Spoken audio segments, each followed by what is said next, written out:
नमस्कार दोस्तों, इस वीडियो में 67th बीपीएससी 2022 के लिए प्रैक्टिस सेट डिस्कस करेंगे। ये प्रैक्टिस सेट नंबर 2 है और इसमें 150 क्वेश्चन है। आप लोग 150 में से कितने क्वेश्चन सही कर पाते हैं उसके बारे में कमेंट बॉक्स में लिखिएगा। ये प्रैक्टिस सेट किसका है? तो महेश बर्नवाल का प्रैक्टिस सेट है। जो अभी तक टेलीग्राम ग्रुप ज्वाइन नहीं किया, टेलीग्राम ग्रुप ज्वाइन कर लीजिएगा, जिसका लिंक आपको डिस्क्रिप्शन में दिया गया है। तो आइए देखते हैं पहला क्वेश्चन। लोकतंत्र सूचकांक 2020 में भारत का कौन सा स्थान है?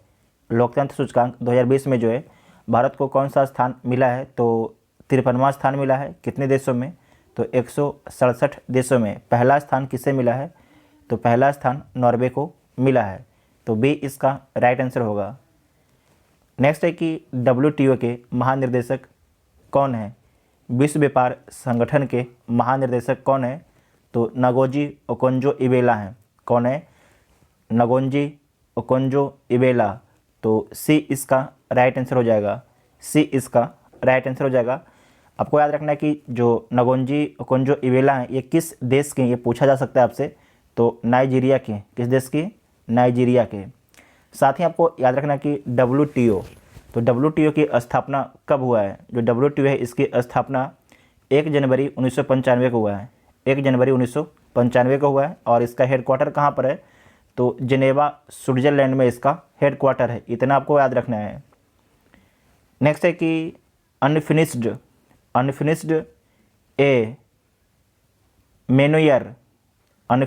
ए मेनुयर पुस्तक के लेखक कौन है?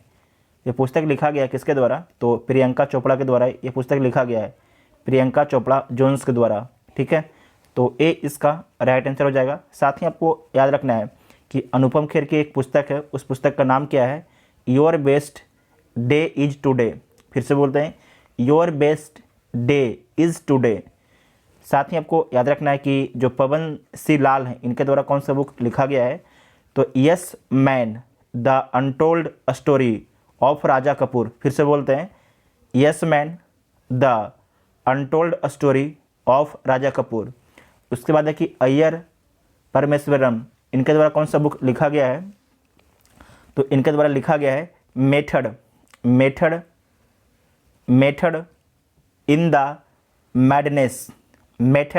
In the madness. तो ए इसका राइट आंसर होगा।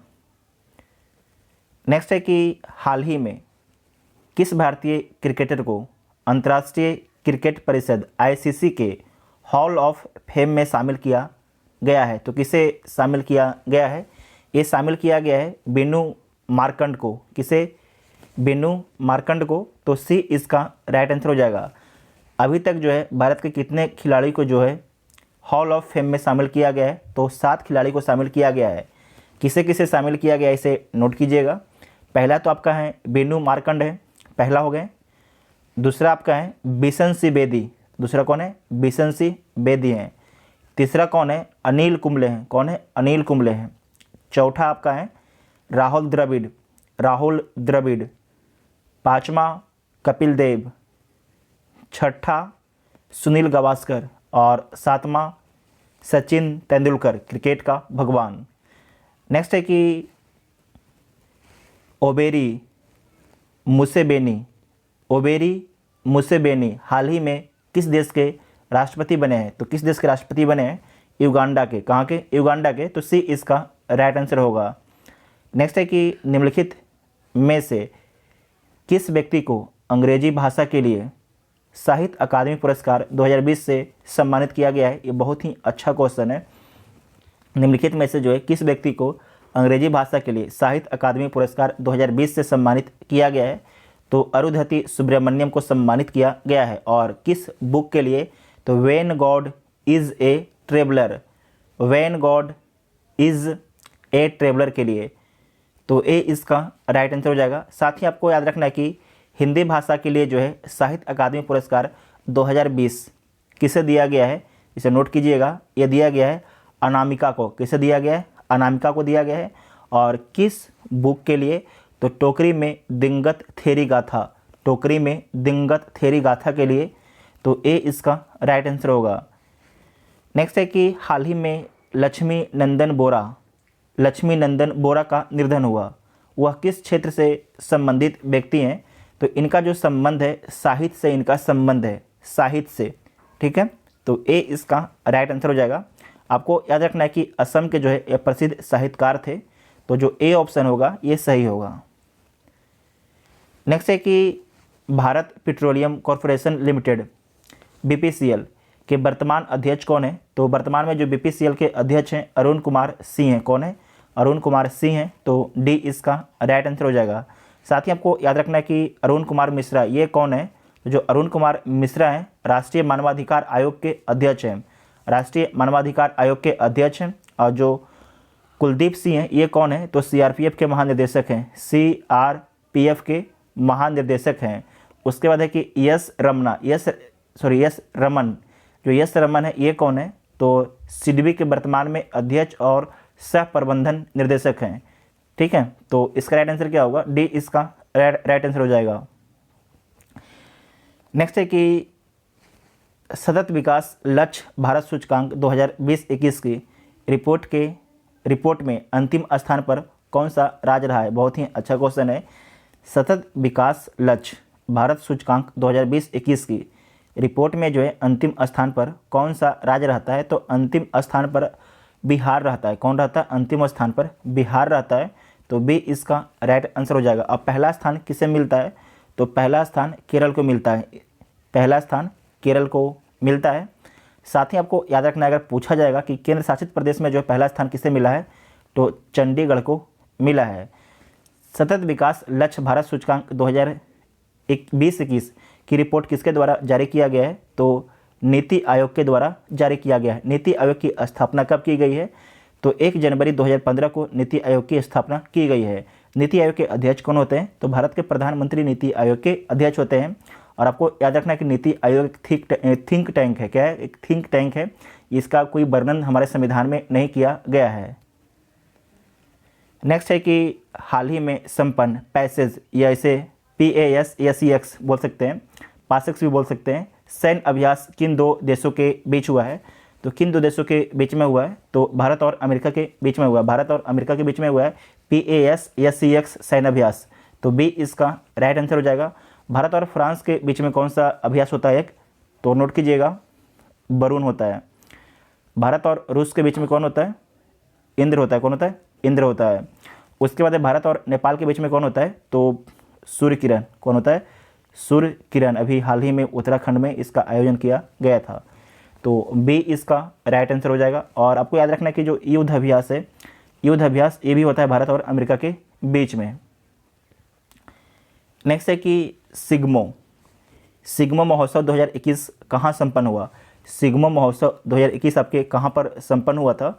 तो गोवा में संपन्न हुआ था। कहाँ पर? गोवा में संपन्न हुआ था। तो ए इसका राइट आंसर हो जाएगा।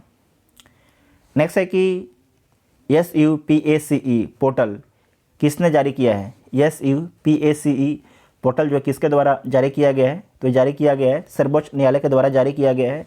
तो सी इसका राइट आंसर हो जाएगा। नेक्स्ट है कि वन स्टॉप सेंटर योजना किस मंत्रालय द्वारा जारी की गई है?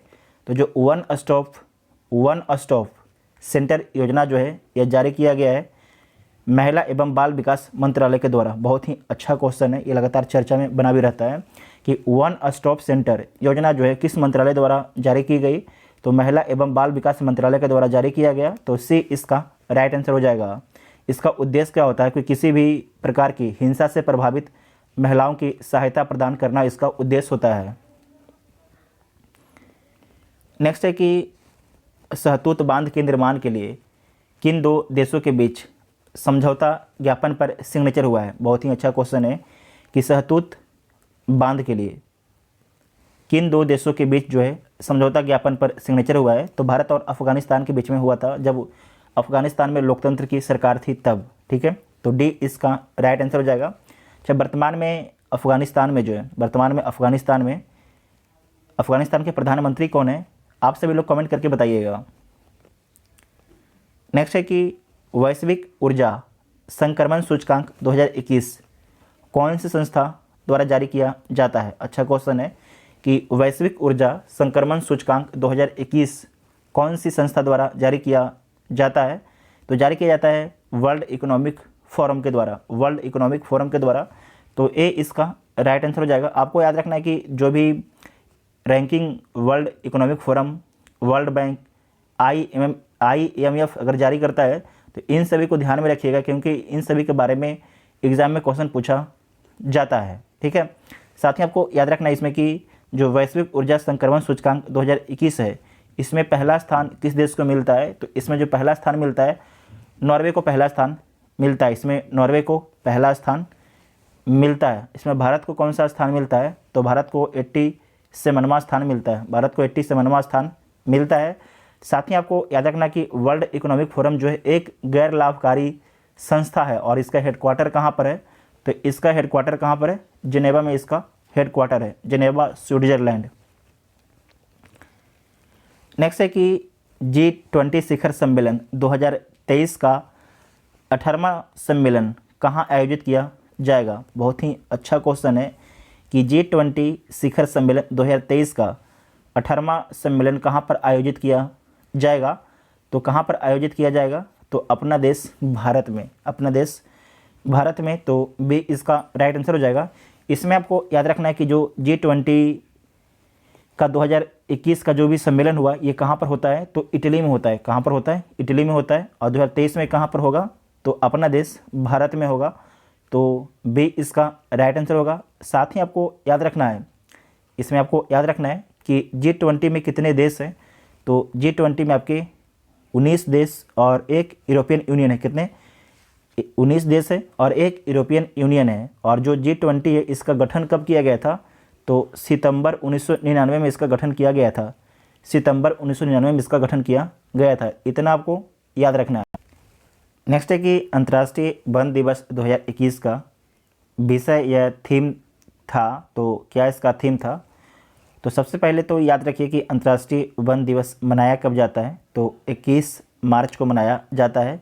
और 2021 में इसका थीम है forest restoration, A part two recovery and wellbeing.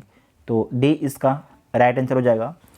यहाँ पर लिखा हुआ रिस्टोर योर अर्थ, ये किसका थीम है? तो आपको याद रखना है ये पृथ्वी दिवस का थीम है। पृथ्वी दिवस का थीम है। और पृथ्वी दिवस कब मनाया जाता है? तो 22 अप्रैल को मनाया जाता है। इकोसिस्टम रिस्टोरेशन, ये किसका थीम है? तो विश्व पर्यावरण दिवस का थीम है। और विश्व पर्यावरण कब मनाया जाता है? तो 5 जून को मनाया जाता है। उसके बाद है कि forest and livelihoods sustaining people and planet, ये किसका थीम है? तो आपको याद रखना है विश्व वन जीव दिवस का थीम है। फिर से बोलते हैं, विश्व वन जीव दिवस का थीम है। और आपको याद रखना है कि विश्व वन जीव दिवस कब मनाया जाता है? तो 3 मार्च को मनाया जाता है। तो डी इसका राइट आंसर हो जाएगा। बाकी भी ऑप्शन को हम लोग देख लिए हैं। नेक्स्ट है कि बजट 2021-22 के अनुसार राजस्व घाटा GDP का कितना प्रतिशत रहा? तो कितना परसेंट रहता है? तो 5.1% रहा है। तो बी इसका राइट आंसर हो जाएगा। बी इसका राइट आंसर हो जाएगा। साथ ही आपको याद रखना है कि जो हमारी वित्त मंत्री हैं निर्मला सीतारमण ने 1 फरवरी 2021 को भारत का पहला पेपरलेस एवं डिजिटल बजट संसद में पेश किया। तो आपसे पूछा जाएगा कि भारत का पहला पेपरलेस एवं डिजिटल बजट संसद में किसके द्वारा पेश किया गया था? तो निर्मला सीतारमण के द्वारा पेश किया गया था। तो बी इसका राइट आंसर हो जाएगा। साथ ही आपको याद रखना है कि भारत का जो प्राथमिक घाटा है, प्राथमिक घाटा GDP का कितना परसेंट अनुमानित है? तो 3.1% अनुमानित है। साथ ही आपको याद रखना है कि प्रभावी राजस्व घाटा GDP का कितना अनुमानित है? तो 4.1% अनुमानित है। ठीक है, ये तीनों अलग अलग क्वेश्चन हैं। नेक्स्ट है कि बजट 2021-22 में ग्लोबल इनोवेशन इंडेक्स पर विशेष चर्चा की गई। इस इंडेक्स को कौन जारी करता है? तो INSEAD, कॉर्नेल यूनिवर्सिटी और WIPO मतलब विश्व बौद्धिक संपदा संगठन जारी करता है। तो एक से अधिक आपके जो ऑप्शन है सही हो जाएगा। तो उपरोक्त में से एक से अधिक हो जाएगा। तो जो ई ऑप्शन है ये सही हो जाएगा। नेक्स्ट है कि विजय हजारे ट्रॉफी 2020-21 का विजेता कौन रहा है? तो मुंबई इंडियंस रहा है। और किसे हरा के? तो उत्तर प्रदेश को हरा के। तो ए इसका राइट आंसर हो जाएगा। जो मुंबई टीम है, मुंबई टीम के कप्तान कौन थे? तो पृथ्वी शॉ आपके मुंबई टीम के कप्तान थे। साथ ही आपको याद रखना है कि जो पृथ्वी शॉ हैं विजय हजारे ट्रॉफी के एक सीजन में सबसे अधिक रन बनाने वाले खिलाड़ी भी बन गए हैं। और इनके द्वारा कितना रन बनाया गया था, तो 827 रन बनाया गया था। नेक्स्ट है कि फ्लोरिडा यूएसए में आयोजित 69वीं मिस यूनिवर्स प्रतियोगिता 2020 का खिताब किसने अपने नाम किया है, तो एंड्रिया मेजा ने किया है, एंड्रिया मेजा ने किया है। तो डी इसका राइट आंसर होगा। जो एंड्रिया मेजा हैं ये किस देश की हैं, तो मैक्सिको की हैं।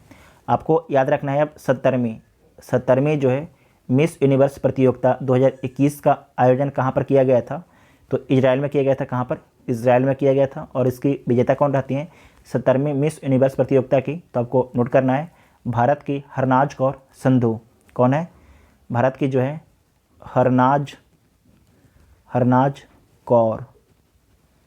कौर संधू रहती हैं। तो डी इसका राइट आंसर होगा।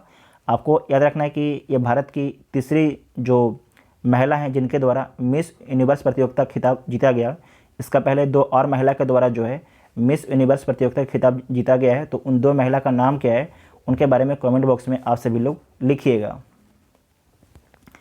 नेक्स्ट है कि जून 2021 को संपन्न formula 1 car race French grand prix 2021 का खिताब किसने जीता है, तो मैक्स वर्स्टेपन ने जीता है।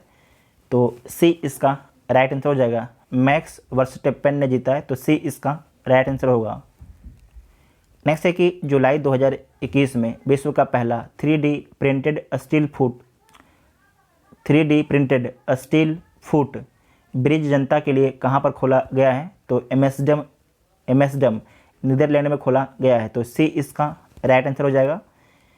नेक्स्ट है कि मुख्यमंत्री महालक्ष्मी योजना किस राज्य ने शुरू की है, तो मुख्यमंत्री महालक्ष्मी योजना जो है उत्तराखंड राज्य सरकार के द्वारा शुरू किया गया है। उत्तराखंड राज्य सरकार के द्वारा शुरू किया गया है। उत्तराखंड के वर्तमान में सीएम कौन है, तो पुष्कर सिंह धामी है। कौन है, पुष्कर सिंह धामी है। हाल ही में बिहार के किस एयरपोर्ट को जो है भारतीय वायुसेना ने विस्तार के लिए एनओसी दी है। अच्छा क्वेश्चन है कि हाल ही में बिहार के किस एयरपोर्ट को जो है भारतीय वायुसेना ने विस्तार के लिए एनओसी दे दी है। एनओसी मतलब क्या होता है, नो ऑब्जेक्शन सर्टिफिकेट। फिर से बोलते हैं, नो ऑब्जेक्शन सर्टिफिकेट दे दिए। तो किसे दे दिया है, दरभंगा एयरपोर्ट को। तो सी इसका राइट आंसर होगा। नेक्स्ट है कि किस नगर निगम ने देश का पहला ग्रीन म्यूनिसिपल बॉन्ड जारी किया है, तो किसके द्वारा जारी किया गया है, गाजियाबाद नगर निगम के द्वारा। तो अच्छा क्वेश्चन है, इसे नोट कीजिएगा। नेक्स्ट है कि हाल ही में किस राज्य सरकार ने मेरा काम मेरा नाम योजना शुरू किया है। मेरा काम मेरा नाम योजना शुरू किया गया है। तो पंजाब राज्य सरकार के द्वारा जो है मेरा काम मेरा नाम योजना शुरू किया गया है। तो सी इसका राइट आंसर हो जाएगा। सी इसका राइट आंसर होगा। आप लोग कमेंट करके बताइएगा कि पंजाब के वर्तमान में सीएम कौन है।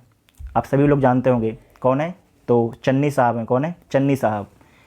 नेक्स्ट है कि बिहार बजट 2021 के तहत वित्तीय वर्ष 2021-22 में वर्ष 2020-21 के तुलना में शिक्षा के क्षेत्र में जो है राशि का आवंटन कितना प्रतिशत अधिक प्रस्तावित किया गया है, तो 8% अधिक प्रस्तावित किया गया है। कितना, 8% आपके अधिक प्रस्तावित किया गया है। तो सी इसका राइट आंसर हो जाएगा। नेक्स्ट है कि बिहार के दरभंगा में स्थापित बॉयज एसोसिएशन के संस्थापक कौन थे। अच्छा क्वेश्चन है कि बिहार के दरभंगा में आपके प्रस्तावित जो है बॉयज एसोसिएशन के संस्थापक कौन थे, तो कौन थे, सूर्यदेव नारायण वर्मा थे। कौन थे, सूर्यदेव नारायण वर्मा। तो ए इसका राइट आंसर होगा। नेक्स्ट है कि निम्नलिखित में से किस संस्थान द्वारा इलेक्ट्रॉनिक कचरे से निपटने के लिए ई सोर्स नाम का ऑनलाइन प्लेटफॉर्म विकसित किया जा रहा है। तो किसके द्वारा विकसित किया जा रहा है, आईआईटी मद्रास के द्वारा। दोबारा देखिएगा, निम्नलिखित में से किस संस्थान द्वारा इलेक्ट्रॉनिक कचरे से निपटने के लिए ई सोर्स नाम का ऑनलाइन प्लेटफॉर्म विकसित किया जा रहा है, तो आईआईटी मद्रास के द्वारा विकसित किया जा रहा है। नेक्स्ट है कि कुषाण वंश के किस शासक के सिक्के पर महात्मा बुद्ध का चित्र मिलता है, तो अच्छा क्वेश्चन है। तो आपको याद रखना है कि कुषाण वंश के किस शासक के सिक्के पर जो है महात्मा बुद्ध का चित्र मिलता है। तो इसमें आपको याद रखना है कि कुषाण वंश का जो सबसे पहले संस्थापक नोट कीजिएगा जो थे कुजुल कडफिसेस थे। कौन थे? कुजुल कडफिसेस थे। और इसी वंश के जो शासक थे वासुदेव, ठीक है, कौन थे? वासुदेव। इनके द्वारा जारी सिक्के पर जो है महात्मा बुद्ध का चित्र मिलता है, महात्मा बुद्ध का चित्र मिलता है। तो सी इसका राइट आंसर हो जाएगा। साथ ही आपको याद रखना है कि कुषाण वंश के जो है प्रतापी राजा कौन थे? तो कनिष्क थे। कौन थे? कनिष्क थे। और जो कनिष्क के शासन काल में ही चौथा बौद्ध संगति का आयोजन जो है कुंडलवन में किया गया था। कहाँ पर किया गया था? कुंडलवन, जम्मू कश्मीर में किया गया था। साथ ही आपको याद रखना है कि जो कुंडलवन में चौथा बौद्ध संगति हुआ था तो उसके अध्यक्ष कौन थे? ये पूछा जाता है आपसे। कौन थे? वसुमित्र थे। कौन थे? वसुमित्र थे। और आप सभी लोग कमेंट करके बताइएगा कि जो चौथा बौद्ध संगति हुआ था उसके उपाध्यक्ष कौन थे। अगर अध्यक्ष ने पूछा जाता है तो आपसे उपाध्यक्ष के बारे में पूछा जाता है। तो आप सभी लोग कमेंट करके जरूर बताइएगा। नेक्स्ट है कि किस शासक को वर्ण व्यवस्था का रक्षक कहा जाता है? तो किस शासक को जो है वर्ण व्यवस्था का रक्षक बोला जाता है? तो गौतमीपुत्र सतकर्णी को। गौतमीपुत्र सतकर्णी को। तो डी इसका राइट आंसर हो जाएगा। डी इसका राइट आंसर हो जाएगा। सातवाहन वंश का संस्थापक कौन था? तो जो सिमुक है सातवाहन वंश का संस्थापक था। और जो सातवाहन वंश था उसकी राजधानी कहाँ पर थी? तो प्रतिष्ठान में थी। कहाँ पर से नोट कीजिएगा? प्रतिष्ठान में थी, ये पूछा जाता है।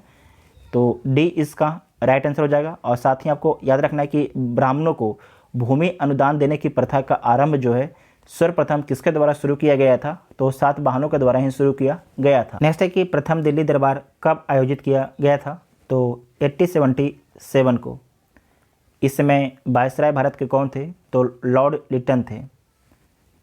1877 में महारानी विक्टोरिया को जो है भारत का सम्राज्ञी घोषित किया गया था। आपसे पूछा जाता है कि महारानी विक्टोरिया को जो है भारत का सम्राज्ञी कब घोषित किया गया था? तो 1877 को।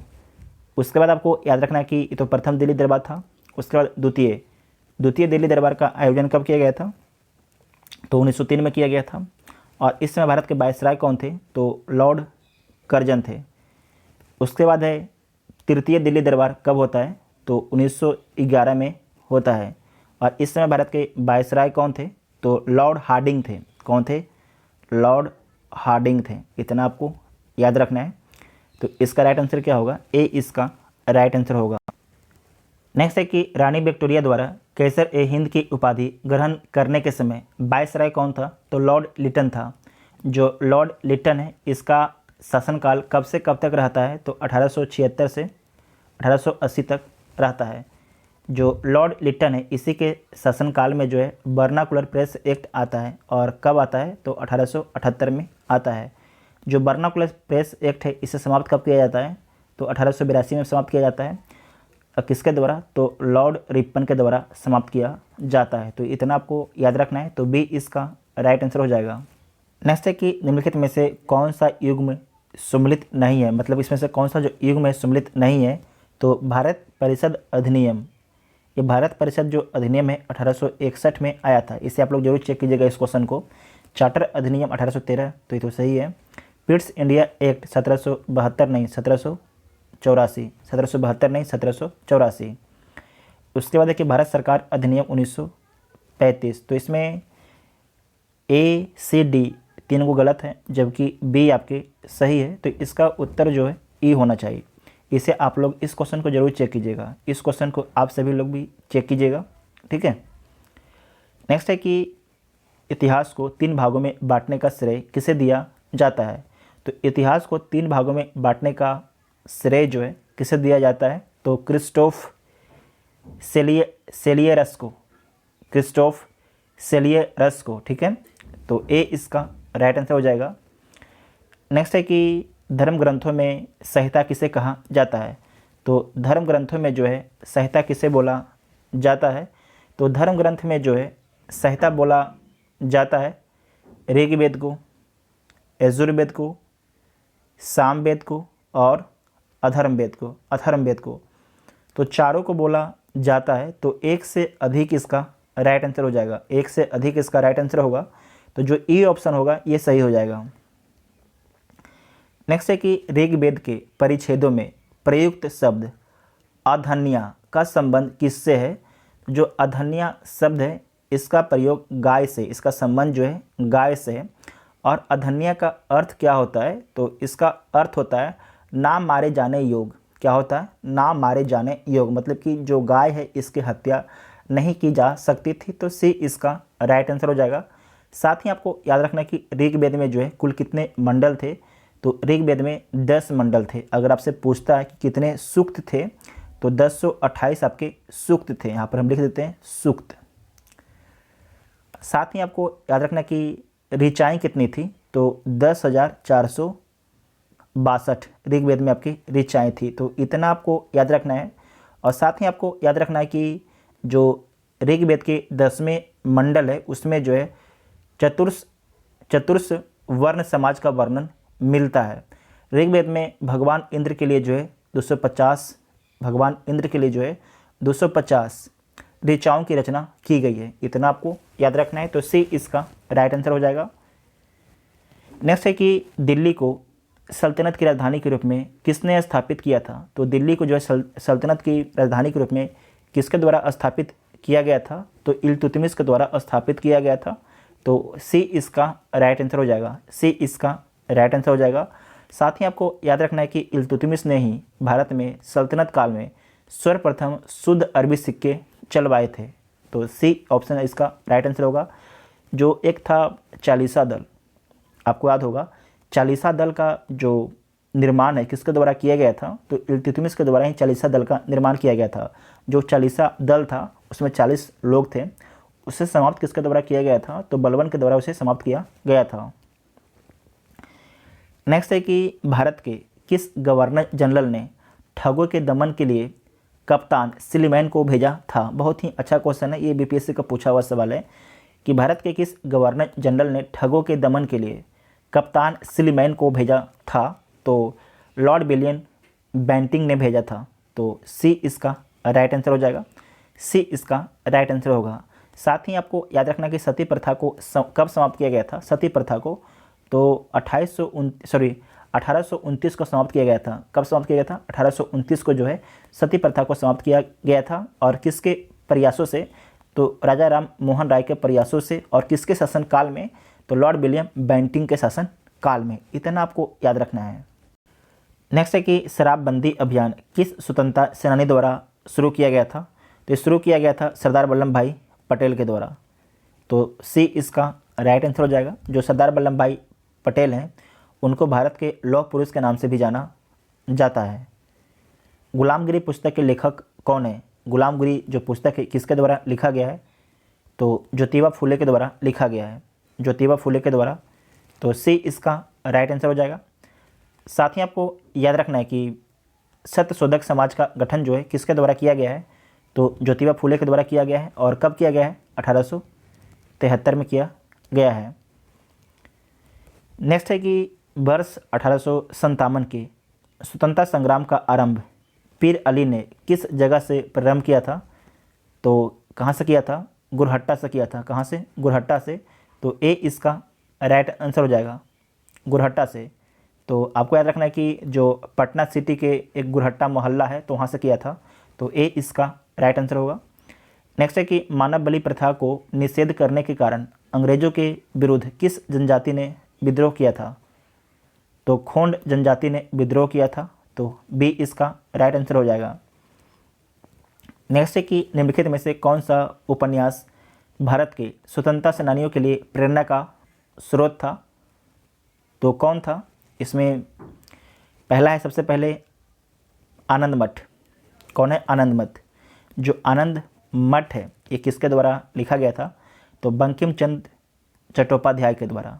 बंकिम चंद्र चट्टोपाध्याय के द्वारा। उसके बाद भारत दुर्दशा। भारत दुर्दशा ये किसके द्वारा लिखा गया है? तो भारतेंदु हरिश्चंद्र के द्वारा लिखा गया है। सोम प्रकाश, जो सोम प्रकाश है किसके द्वारा लिखा गया है? तो ईश्वर चंद्र विद्यासागर के द्वारा। बंदी जीवन किसके द्वारा लिखा गया है? तो सचिंद्र नाथ सान्याल के द्वारा लिखा गया है। तो इन जो चारों बुक हैं ये स्वतंत्रता सेनानियों के लिए प्रेरणा का स्रोत थे। तो इसका जो ऑप्शन हो जाएगा एक से अधिक, उपरोक्त में से एक से अधिक सही हो जाएगा। तो जो ई ऑप्शन है आपका सही हो जाएगा। ये चारों बुक के बारे में नोट कीजिएगा, पूछा जाएगा एग्जाम में आपसे। नेक्स्ट है कि स्वदेशी आंदोलन को दिल्ली में किसने लोकप्रिय बनाया था। तो स्वदेशी आंदोलन को जो है दिल्ली में किसके द्वारा लोकप्रिय बनाया गया था, तो सैयद हैदर रजा के द्वारा, सैयद हैदर रजा के द्वारा।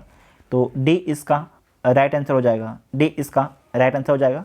स्वदेशी आंदोलन, जो स्वदेशी आंदोलन है इसकी शुरुआत कब होती है, तो अगस्त 1905 में इसकी शुरुआत होती है, अगस्त 1905 में। तो डी जो ऑप्शन है सही हो जाएगा। नेक्स्ट है कि वर्ष 1920 के कांग्रेस के वार्षिक अधिवेशन में असहयोग आंदोलन का प्रस्ताव किसने लाया था, तो किसके द्वारा लाया गया था, तो सी आर दास के द्वारा लाया गया था, सी आर दास के द्वारा। तो सी इसका राइट आंसर हो जाएगा। नेक्स्ट है कि रेड शर्ट्स किससे संबंधित है, रेड शर्ट्स जो है किससे संबंधित है, तो अब्दुल गफ्फार खान के नेतृत्व में जो है खुदाई खिदमत गार की स्थापना की गई थी। तो बी इसका राइट आंसर हो जाएगा, बी इसका राइट आंसर हो जाएगा। नेक्स्ट है कि निम्नलिखित में से कौन सा आपके जो युग में सुमिलित नहीं, इसमें से कौन सा जो आपके जो ऑप्शन है ये आपके सही सुमिलित नहीं है। तो देख लीजिए, दीवान एक खैरात की जो स्थापना किसके द्वारा किया गया था, तो खैरात मतलब खैरात कौन बांटता था, आपको याद होगा, तो फिरोज तुगलक। कौन था, फिरोज तुगलक। तो पहला ऑप्शन गलत हो जाएगा, बलबन जो है दीवान एक खैरात की स्थापना नहीं करता है। दीवान अमीर को ही इसकी स्थापना एमबीटी करता है, तो सही बात है, मोहम्मद बिन तुगलक करता है। दीवान ए बंदगान फिरोज तुगलक इसकी स्थापना करता है, ये भी सही है। दीवान ए मुस्तखराज अलाउद्दीन खिलजी करता है। तो जो पहला ऑप्शन आपका है सिर्फ गलत है, पहला ऑप्शन आपका गलत है, तो ए इसका राइट आंसर हो जाएगा। नेक्स्ट है कि कीर्ति स्तंभ का निर्माण किसने किया था। जो कीर्ति स्तंभ है इसका निर्माण जो है जैता के द्वारा किया गया था।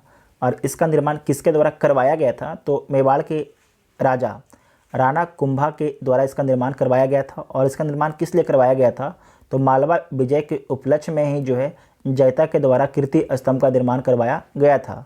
तो ए इसका राइट आंसर होगा।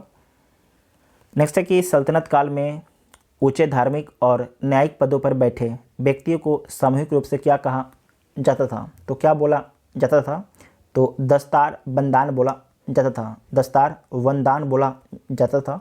तो ए इसका राइट आंसर होगा। नेक्स्ट है कि समाचार दर्पण, बहुत ही अच्छा क्वेश्चन है कि समाचार दर्पण समाचार पत्र का संस्थापक कौन था, तो विलियम कैरी थे। कौन थे, विलियम कैरी। तो सी इसका राइट आंसर हो जाएगा। और आपको याद रखना है कि जो समाचार दर्पण है इसका प्रकाशन कब प्रारंभ होता है, तो 1818 में इसका जो प्रकाशन है प्रारंभ होता है। और आपको याद रखना है, सबसे इम्पोर्टेंट पॉइंट है कि बांग्ला भाषा का प्रथम आपके साप्ताहिक समाचार पत्र कौन था, तो समाचार दर्पण था। फिर से बोलते हैं, आपसे पूछा जाएगा कि बांग्ला भाषा का, फिर से बोलते हैं, बांग्ला भाषा का प्रथम साप्ताहिक समाचार पत्र कौन था, तो समाचार दर्पण था। नेक्स्ट है कि भारतीय राष्ट्रीय कांग्रेस का 22वां अधिवेशन, 22वां वार्षिक अधिवेशन जो है 1906 कहाँ पर आयोजित किया गया था। अच्छा क्वेश्चन है कि भारतीय राष्ट्रीय कांग्रेस का 22वां वार्षिक अधिवेशन 1906 में कहाँ पर आयोजित किया गया था, तो कहाँ पर आयोजित किया गया था, कलकत्ता में आयोजित किया गया था। तो बी इसका राइट आंसर हो जाएगा। और इस अधिवेशन में जो है प्रथम बार स्वराज शब्द का प्रयोग किया गया था। इम्पोर्टेंट है, इस अधिवेशन में जो है प्रथम बार स्वराज शब्द का प्रयोग किया गया था। नेक्स्ट है कि खानवा का युद्ध किन दो के बीच लड़ा गया। खानवा का युद्ध जो है किसके बीच लड़ा गया था, तो बाबर एवं राणा सांगा के बीच में, बाबर एवं राणा सांगा के बीच में लड़ा गया था। तो ए इसका राइट आंसर हो जाएगा, ए इसका राइट आंसर हो जाएगा। मोहम्मद गौरी और जयचंद्र के बीच में जो है युद्ध कब लड़ा गया था, तो कब लड़ा गया था, 1194 में लड़ा गया था, 1194 में। और जो बाबर एवं राणा सांगा के बीच युद्ध कब लड़ा गया था, इसे नोट कीजिएगा। तो कब लड़ा गया था, आपको याद रखना है कि 1527 में। कब लड़ा गया था, 1527 में। पानीपत का प्रथम युद्ध कब होता है, तो पानीपत का जो प्रथम युद्ध है 1526 में होता है, 1526 में होता है। तो इसका राइट आंसर क्या हो जाएगा, ए ऑप्शन जो आपका सही हो जाएगा। साथ ही आपको याद रखना है कि पृथ्वीराज चौहान और मोहम्मद गौरी के बीच में जो है प्रथम युद्ध कब हुआ था, तो 1191 में। और सेकेंड कब हुआ था, 1192 में। नेक्स्ट है कि निम्नलिखित युग्मों में से कौन सा या से आपके सम्मिलित नहीं है। तो देख लीजिए कौन सा आपके सम्मिलित नहीं है। एक साइड आपके नारा है और एक साइड आपके व्यक्ति हैं। तो देख लीजिए, पहला है जय जगत। ये नारा किसके द्वारा दिया गया था? तो विनोबा भावे के द्वारा दिया गया था, तो सही है। साम्राज्यवाद का नाश हो, भगत सिंह के द्वारा दिया गया था, एकदम सही बात है। विजयी विश्व तिरंगा प्यारा, ये किसके द्वारा दिया गया था? तो श्याम लाल गुप्ता पार्षद के द्वारा दिया गया था, तो ये भी सही है। उसके बाद है कि who lives if India lies, ये जो नारा किसके द्वारा दिया गया था? तो एनी बेसेंट के द्वारा नहीं दिया गया था। किसके द्वारा दिया गया था? जवाहरलाल नेहरू के द्वारा दिया गया था। ठीक है, जवाहरलाल नेहरू के द्वारा दिया गया था। तो डी जो ऑप्शन आपका गलत हो जाएगा, तो डी आपके सही हो जाएगा। जैसे कि हिंट्स फॉर सेल्फ कल्चर के संपादक और लेखक हैं, तो कौन है? लाला हरदयाल हैं, तो बी इसका राइट आंसर होगा। काकतीय वंश का संस्थापक कौन था? जो काकतीय वंश है इसका संस्थापक कौन था? तो बीटा प्रथम था, बीटा प्रथम। ली आयोग, जो ली आयोग है किससे संबंधित था? तो जो ली आयोग है इसका संबंध है लोक सेवा आयोग के गठन की अनुशंसा से, तो सी इसका राइट आंसर हो जाएगा। ली आयोग का गठन जो है कब किया गया था? 1924 में ली आयोग का गठन किया गया था। ली आयोग का गठन जो है 1924 में जो है लोक सेवा आयोग के गठन की अनुशंसा के लिए की गई थी।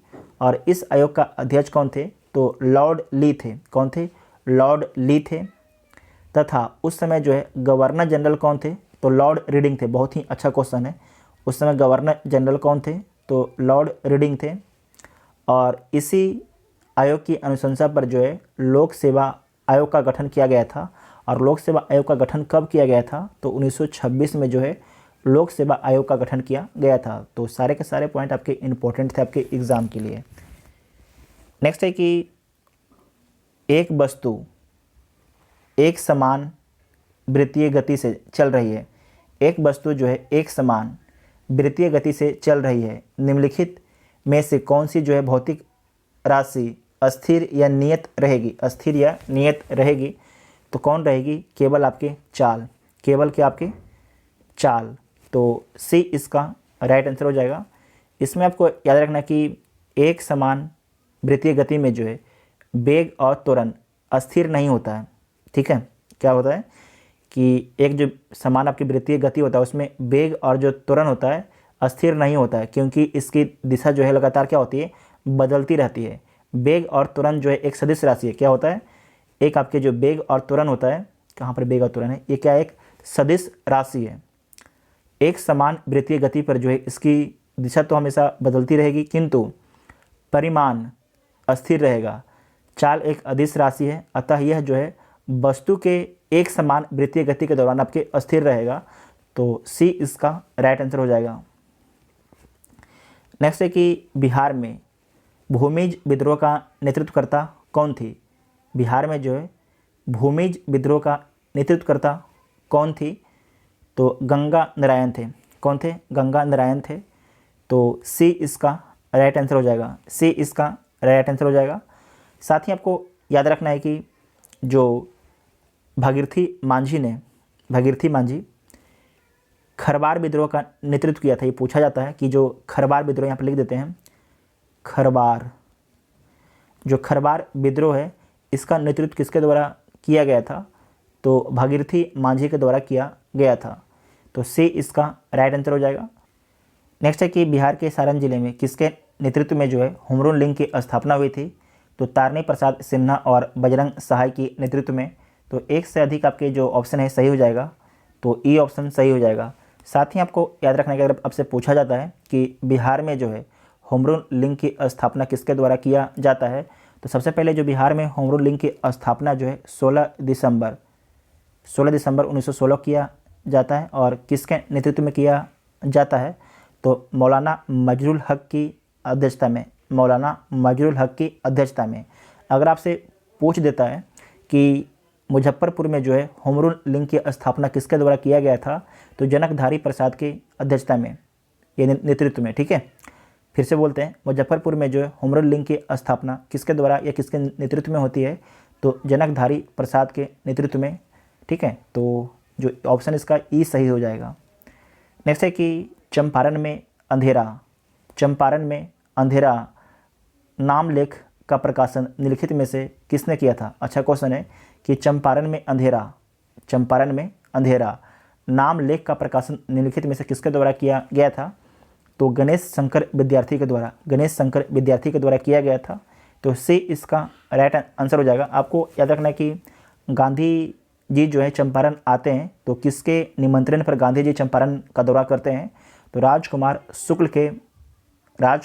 शुक्ल के आमंत्रण पर जो है गांधी जी बिहार के चंपारण डिस्ट्रिक्ट में आते हैं। तो सी इसका राइट आंसर हो जाएगा। और कब आते हैं तो 1917 में आते हैं। बिहार में सर्वाधिक 4 जनघनत्व वाले जिले क्रमशः हैं। तो सबसे अधिक जो है जनसंख्या का घनत्व आपके कहाँ पर है। तो सबसे अधिक जनसंख्या का घनत्व आपके कहाँ पर है, शिवहर में। शिवहर में कितना है तो प्रति वर्ग किलोमीटर में आपके 1880 लोग रहते हैं। उसके बाद पटना है, पटना में कितना है तो 1823 है। उसके बाद दरभंगा में कितने लोग हैं तो 1728 लोग हैं। उसके बाद वैशाली में 1717 लोग हैं। तो जो बी वाला ऑप्शन है आपकी सही हो जाएगा। नेक्स्ट है कि बिहार में जनगणना 2011 के अनुसार न्यूनतम अनुसूचित जाति जनसंख्या प्रतिशत वाला जिला कौन सा है। तो कौन है, किशनगंज है। कौन है, किशनगंज है। तो सी इसका राइट आंसर हो जाएगा। सी इसका राइट आंसर हो जाएगा। अगर आपसे पूछता है कि सर्वाधिक जो है अनुसूचित जाति मतलब कि एससी जनसंख्या वाला जिला कौन है तो कौन है, गया है। कौन है, गया है। समझे कि नहीं।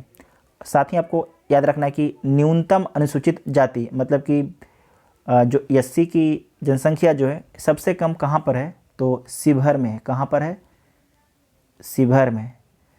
तो 3 क्वेश्चन आपको यहाँ पर मिल गया है कि बिहार में जनगणना 2011 के अनुसार न्यूनतम आपके अनुसूचित जाति मतलब एससी जो ऑप्शन के हिसाब से जनसंख्या प्रतिशत वाला जिला कौन है। तो आपको याद रखना है कौन है, शिवहर है। कौन है, शिवहर है।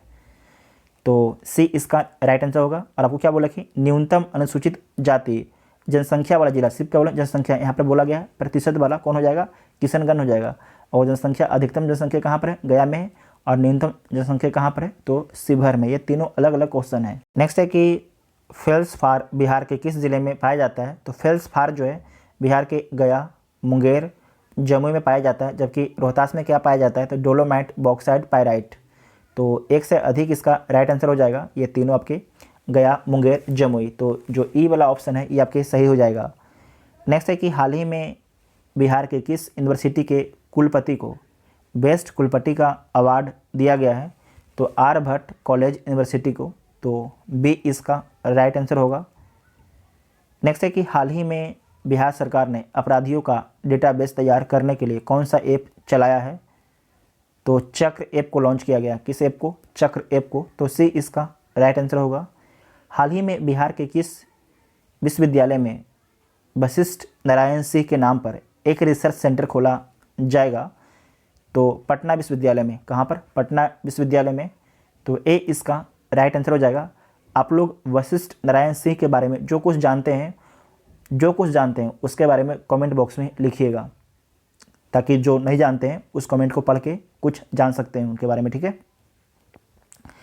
नेक्स्ट है कि हाल ही में महिला कमांडो की टीम तैयार करने वाला बिहार देश का कौन सा राज्य बना है। तो पहला राज्य बना है। तो ए इसका राइट आंसर हो जाएगा। निम्नलिखित में से किस घटना के कारण रंगीन कांच सफ़ेद दिखाई देता है जब इसे महीन पाउडर में क्रश किया जाता है। तो प्रकीर्णन के कारण, ठीक है। तो बी इसका राइट आंसर हो जाएगा। नेक्स्ट है कि निम्नलिखित में से किसने जो है अनिश्चितता का सिद्धांत दिया था। तो अनिश्चितता का सिद्धांत किसके द्वारा दिया गया था। तो यह दिया गया था आपके वार्नर हाइजेनबर्ग के द्वारा। तो ए इसका राइट आंसर हो जाएगा। नेक्स्ट है कि श्यानता का मात्रक क्या होता है, तो श्यानता का मात्रक होता है न्यूटन सेकेंड प्रति वर्ग मीटर होता है। ठीक है, न्यूटन सेकेंड प्रति वर्ग मीटर होता है, तो सी इसका राइट आंसर हो जाएगा। नेक्स्ट है कि दूर स्थित वस्तुओं के ताप को ज्ञात करने हेतु किस यंत्र का उपयोग किया जाता है। बहुत ही अच्छा क्वेश्चन है कि दूर स्थित वस्तुओं के ताप को ज्ञात करने के लिए किस यंत्र का प्रयोग किया जाता है, तो पायरोमीटर का प्रयोग किया जाता है, पायरोमीटर का। तो डी इसका राइट आंसर हो जाएगा। जो फेदोमीटर है, फेदोमीटर का प्रयोग जो है समुद्र की गहराई मापने में किया जाता है। उसके बाद है कि अनीमोमीटर, इसका उपयोग कहाँ होता है, तो हवा की गति और शक्ति मापी जाती है अनीमोमीटर से। उसके बाद है कि मैनोमीटर, इसका उपयोग क्या होता है, तो मैनोमीटर का प्रयोग जो है गैस का दाब मापने में किया जाता है मैनोमीटर का। तो डी इसका राइट आंसर हो जाएगा। नेक्स्ट है कि टाई पैराइट का आविष्कारक कौन है, तो इसका आविष्कारक कौन है, तो पेलेग्रिन टेली। कौन है, पेलेग्रिन टेरी। तो ए इसका राइट आंसर हो जाएगा। और आपको याद रखना है जो व्हीलर हैं इनके द्वारा जो है विद्युत पंखा का आविष्कार किया गया था व्हीलर के द्वारा, जबकि जो मशीन गंज है इसका आविष्कार किसके द्वारा किया गया था, तो सर जेम्स पकल के द्वारा। मशीन गंज का आविष्कार सर जेम्स पकल के द्वारा किया गया था। उसके बाद है कि डिस्क ब्रेक, जो डिस्क ब्रेक गाड़ी में देखते हैं ना, तो उसका आविष्कार किसके द्वारा किया गया था, एफ चेलेस्टर के द्वारा किया गया था। तो चारों ऑप्शन देख लिए। नेक्स्ट है सूची 1 को सूची 2 के साथ सम्मिलित करना है, तो कर लीजिए। एक साइड आपके भौतिक राशि है और एक साइड आपकी इकाई है। जो आवेग है, आवेग इसका इकाई क्या होता है, तो न्यूटन सेकेंड होता है। जड़त्व आघूर्ण, इसका इकाई क्या होता है, तो इसका इकाई होता है आपके किलोग्राम वर्ग मीटर होता है। पृष्ठ तनाव, इसका क्या होता है, तो न्यूटन मीटर होता है। विशिष्ट ऊष्मा, जो विशिष्ट ऊष्मा है उसका क्या होता है, तो जूल प्रति किलोग्राम प्रति केल्विन।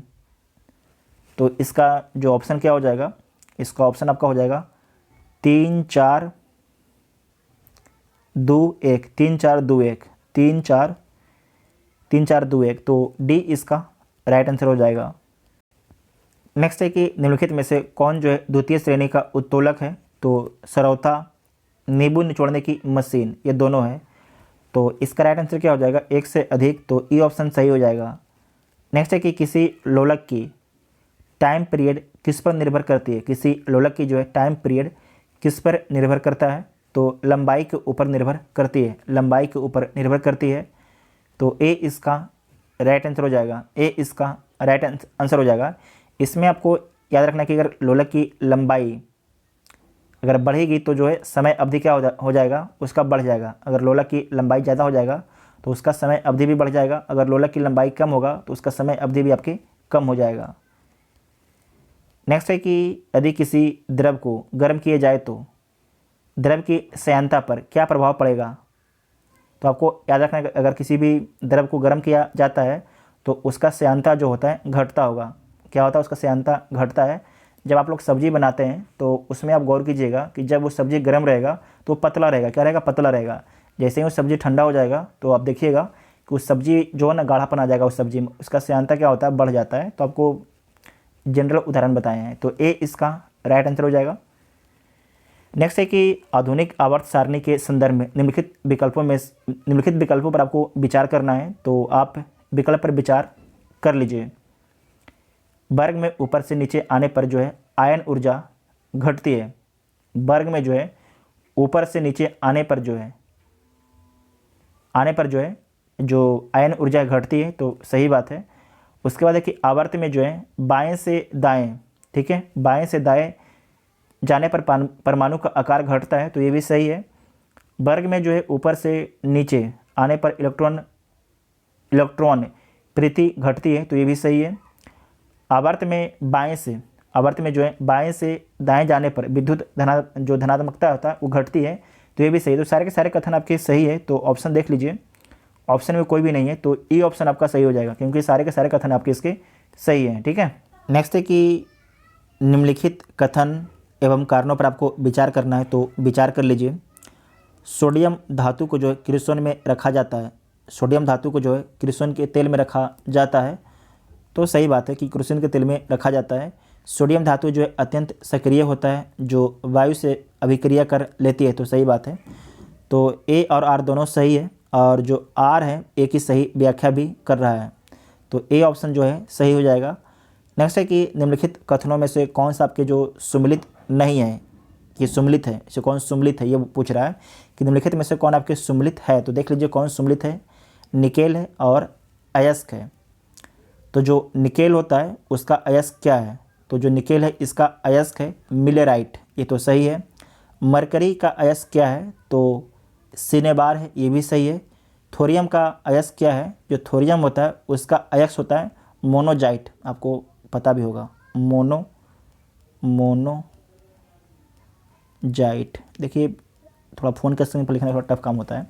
उसके बाद है कि मैग्नीशियम का जो अयस्क कौन होता है, तो डोलोमाइट होता है। कौन होता है, डोलोमाइट होता है, तो ये तो सही है। आपसे पूछा क्या था, निम्नलिखित में से कौन सी आपके जो सुमिलित है, मतलब सही सुमिलित है। तो आपके सी वाला ऑप्शन छोड़ के जो सारे के सारे सुमिलित हैं, तो एक से अधिक आपके सुमिलित होने के कारण ई ऑप्शन आपका सही हो जाएगा, जो ई ऑप्शन है ये सही हो जाएगा। उसके बाद नेक्स्ट है कि प्याज के तीखापन का क्या कारण होता है, जो प्याज होता है उसका तीखापन का पीछे क्या कारण होता है। तो प्याज में जो है सल्फर के यौगिक की उपस्थिति कारण जो तीखापन होता है, तो ए इसका राइट आंसर हो जाएगा, ए इसका राइट आंसर हो जाएगा। नेक्स्ट है कि परमाणु घड़ियों में जो है टाइम कीपर के रूप में किस धातु का प्रयोग किया जाता है। तो टाइम कीपर के रूप में जो है सीजियम का प्रयोग किया जाता है, ये क्वेश्चन बहुत पूछा जाता है एग्जाम में, तो सी इसका राइट आंसर हो जाएगा। नेक्स्ट है कि भारी जल की खोज किस वैज्ञानिक ने की थी। जो भारी जल है उसकी खोज, भारी जल मतलब D2O ड्यूटेरियम ऑक्साइड, इसकी खोज किसके द्वारा किया गया था, तो हेरोल्ड यूरे के द्वारा। किसके द्वारा, हेरोल्ड यूरे के द्वारा किया गया था, तो डी इसका राइट आंसर हो जाएगा। भारी जल का प्रयोग जो है नाभिकीय रिएक्टर में मंदक के रूप में किया जाता है। भारी जल का प्रयोग जो है नाभिकीय रिएक्टर में जो है मंदक के रूप में इसका प्रयोग किया जाता है, तो डी इसका राइट आंसर हो जाएगा। नेक्स्ट है कि पालक में कौन सा अम्ल मौजूद होते हैं। पालक में जो है कौन सा अम्ल आपके उपलब्ध होता है, तो ऑक्जेलिक अम्ल। कौन सा अम्ल, ऑक्जेलिक अम्ल। बहुत ही अच्छा क्वेश्चन है, तो बी इसका राइट आंसर हो जाएगा। ठीक है, पालक और टमाटर में जो है ऑक्जेलिक अम्ल उपलब्ध होता है, जबकि नाइट्रिक अम्ल किस में होता है, तो जो नाइट्रिक अम्ल है फिटकरी व सोरा में जो है नाइट्रिक अम्ल होता है। साथ ही आपको याद रखना है कि जो टार्ट्रिक अम्ल किस में होता है, तो कच्चा आम में होता है, अंगूर में होता है, केला में, इमली में होता है। उसके बाद है बोरिक अम्ल, शराब बोरेक्स में जो है बोरिक अम्ल पाया जाता है। नेक्स्ट है कि तेल के पाइप लाइनों में रिसाव का पता लगाने के लिए किस रेडियो समस्थानिक का प्रयोग किया जाता है, तो सोडियम 24 का प्रयोग किया जाता है। सोडियम 24 कैसे नोट कीजिएगा, बहुत ही अच्छा क्वेश्चन है।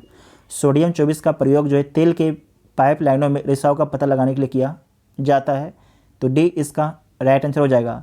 जबकि आर्सेनिक 74 इसका प्रयोग कहाँ पर होता है, तो आर्सेनिक 74 का प्रयोग जो है ट्यूमर की जांच के लिए किया जाता है। किसका जांच के लिए, ट्यूमर की जांच के लिए आर्सेनिक 74 का प्रयोग किया जाता है। सोडियम का प्रयोग जो है रक्त प्रवाह का, जो सोडियम है इसका प्रयोग जो है रक्त प्रवाह का वेग मापने में किया जाता है। उसके बाद है कार्बन 14, इसका प्रयोग जो है पौधों में उर्वरकों की प्रभाव की जांच करने में किया जाता है। कार्बन 14 का, फिर से बोलते हैं, कार्बन 14 का उपयोग जो है पौधों में उर्वरकों के प्रभाव की जांच करने के लिए किया जाता है, तो डी इसका राइट आंसर हो जाएगा। देखिए आप सभी लोग को बहुत ध्यान से मेरी बातों को सुनना है, कहीं कहीं पर हो सकता है मेरी बातों में कुछ क्लियरिटी ना आए, तो उसके लिए थोड़ा माफ़ कीजिएगा आप लोग। नेक्स्ट है कि हरा कशिश, जो हरा कशिश है, हरा कशिश का रासायनिक नाम क्या होता है। जो हरा कशिश है उसका रासायनिक नाम होता है फेरस सल्फेट। क्या होता है, फेरस सल्फेट, तो सी इसका राइट आंसर हो जाएगा, सी इसका राइट आंसर हो जाएगा। साथ ही आपको याद रखना कि कॉपर सल्फेट, जो कॉपर सल्फेट है नीरा कशिश का रासायनिक नाम है। जो कॉपर सल्फेट है वो आपके नीला, लिख देते हैं हम, नीला। नीला कशिश का रासायनिक नाम है, जो है जिंक सल्फेट। जो जिंक सल्फेट है लाल कशिश का रासायनिक नाम है। लाल कशिश का रासायनिक नाम है, समझ गए कि नहीं। जो हरा कशिश कौन है, तो फेरस सल्फेट है। कॉपर जो सल्फेट है नीला कशिश है। जिंक सल्फेट जो है लाल कशिश है। तो इतना आपको याद रखना है। उसके बाद है कि हर्पेटोलॉजी के अंतर्गत किसका वैज्ञानिक अध्ययन किया जाता है, तो उभयचरों एवं सरीसृपों का अध्ययन किया जाता है। उभयचरों एवं सरीसृपों का अध्ययन किया जाता है, तो सी इसका राइट आंसर हो जाएगा। जो पक्षी का अध्ययन क्या बोला जाता है, तो पक्षी के जो अध्ययन है उसे क्या बोला जाता है, तो आर्निथोलॉजी। आर्निथोलॉजी बोला जाता है, तो सी इसका राइट आंसर होगा। अच्छा, ये आपको पता है कीट पतंगों का अध्ययन को क्या बोला जाता है, तो एंटोमोलॉजी। एंटोमोलॉजी बोला जाता है। और उत्प्रेरकों का अध्ययन को क्या बोला जाता है, तो जो उत्प्रेरकों का अध्ययन है इसे बोला जाता है एंजाइमोलॉजी। एंजाइमोलॉजी, ठीक है। लिख दे क्या, लिख देते हैं हम, थोड़ा नाम टफ है। इंजो हो गया, इमोलॉजी, ठीक है। तो सी इसका राइट आंसर होगा। उसके बाद नेक्स्ट आपका है कि विकास के उत्परिवर्तन का सिद्धांत किसने दिया था। विकास के उत्परिवर्तन का सिद्धांत किसके द्वारा दिया गया था, तो ह्यूगो डी ब्रिज के द्वारा। ह्यूगो डी ब्रिज के द्वारा, तो डी इसका राइट आंसर हो जाएगा।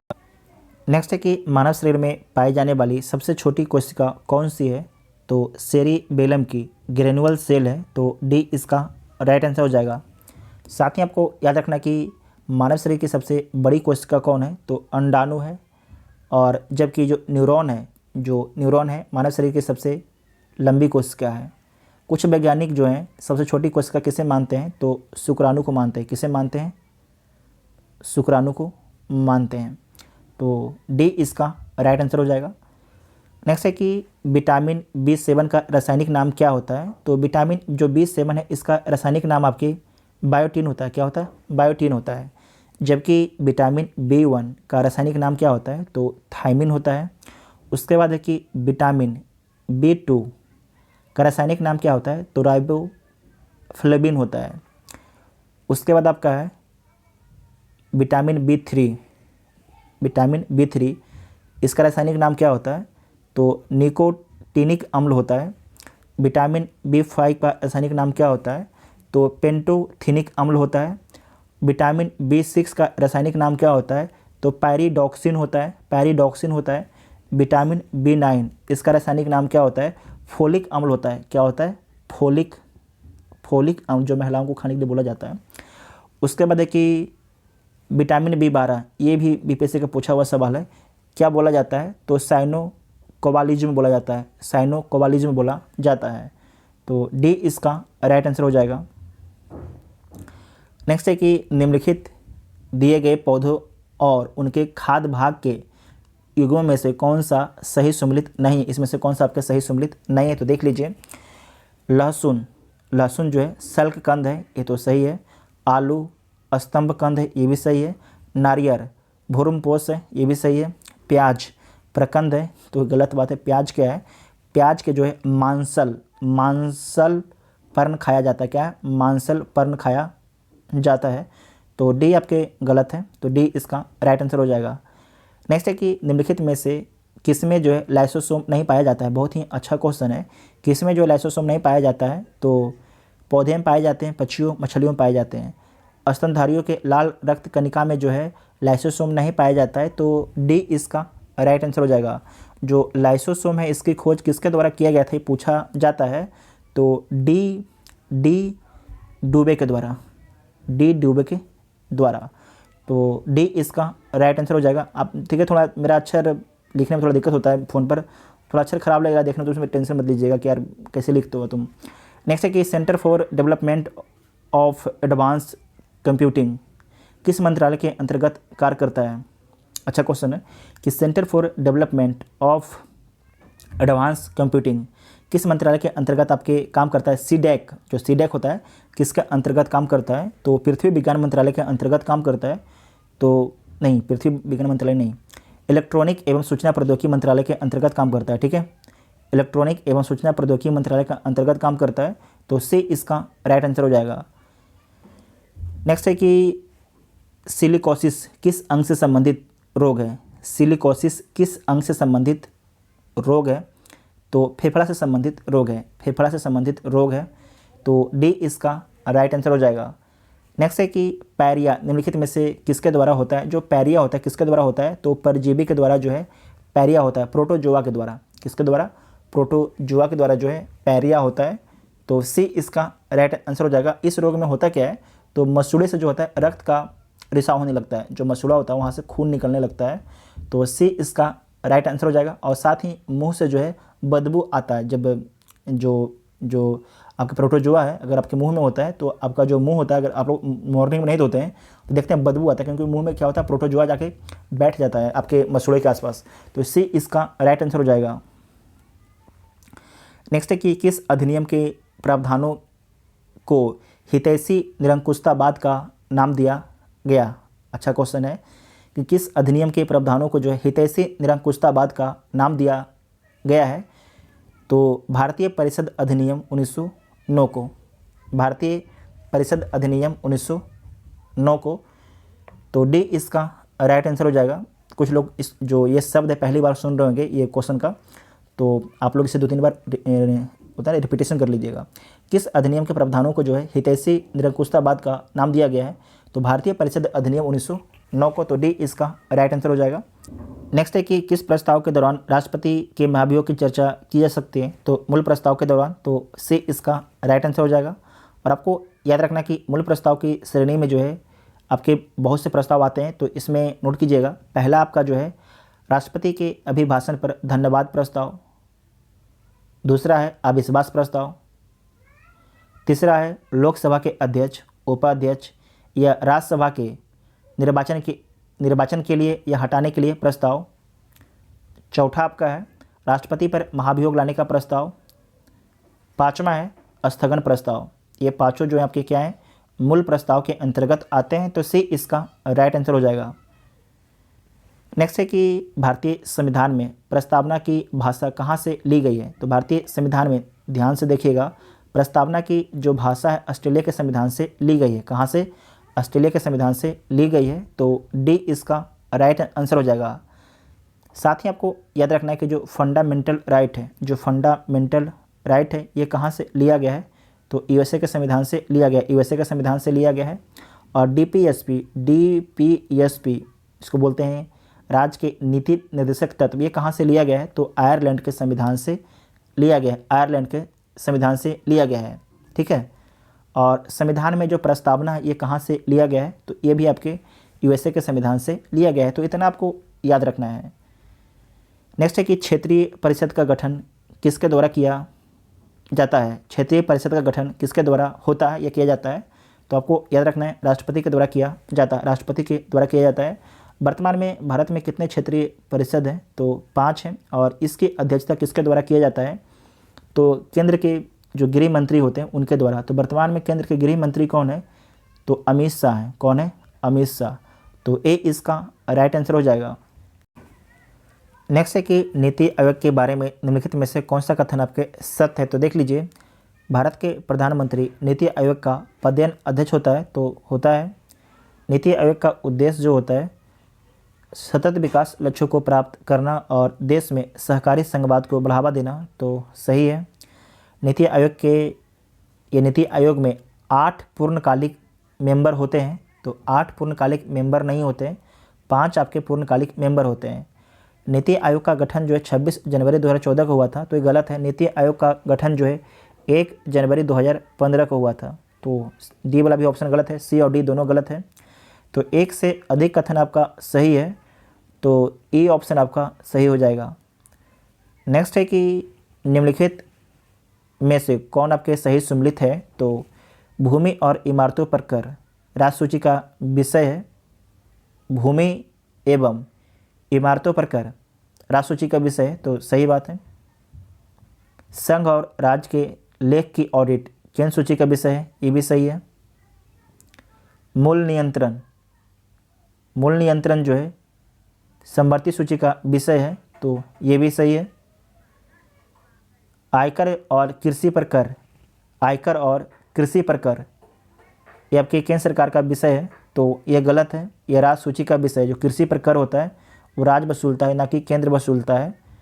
तो डी वाला जो ऑप्शन आपका गलत हो जाएगा। तो एक से अधिक ऑप्शन आपका सही हो जाएगा। हम आप लोग से रिक्वेस्ट करेंगे कि इस क्वेश्चन को आप लोग जरूर चेक कीजिएगा, ठीक है, इस क्वेश्चन को चेक कीजिएगा। तो ई इसका राइट आंसर हो जाएगा। नेक्स्ट है कि नौकरियों तथा शैक्षणिक संस्थाओं में समाज के कमजोर वर्ग के लिए आरक्षण उपलब्ध कराने के लिए केंद्र सरकार को संविधान का कौन सा अनुच्छेद अधिकार प्रदान करता है? तो केंद्र सरकार को जो है अनुच्छेद 16 के अधिकार प्रदान करता है। तो डी इसका राइट आंसर हो जाएगा। डी इसका राइट आंसर हो जाएगा। नेक्स्ट है कि भारत के महान्यायवादी के विषय में कौन सा कथन आपके सत्य हैं? तो देख लीजिए, वो भारत के राष्ट्रपति के द्वारा नियुक्त किया जाता है, तो सही बात है। जो भारत के महान्यायवादी होते हैं उनको भारत के राष्ट्रपति के द्वारा नियुक्त किया जाता है, तो ये सही हो जाएगा। लोकसभा की कार्रवाई में भाग ले सकता है, तो ले सकता है। वह संसदीय कार्रवाई में वोट दे सकता है, वोट नहीं दे सकता है, ठीक है, तो ये गलत हो जाएगा। भारत सरकार को कानूनी विषयों पर परामर्श देता है, तो सही बात है। तो ए, बी और डी आपके सही है, जबकि सी वाला ऑप्शन आपके गलत हो जाएगा।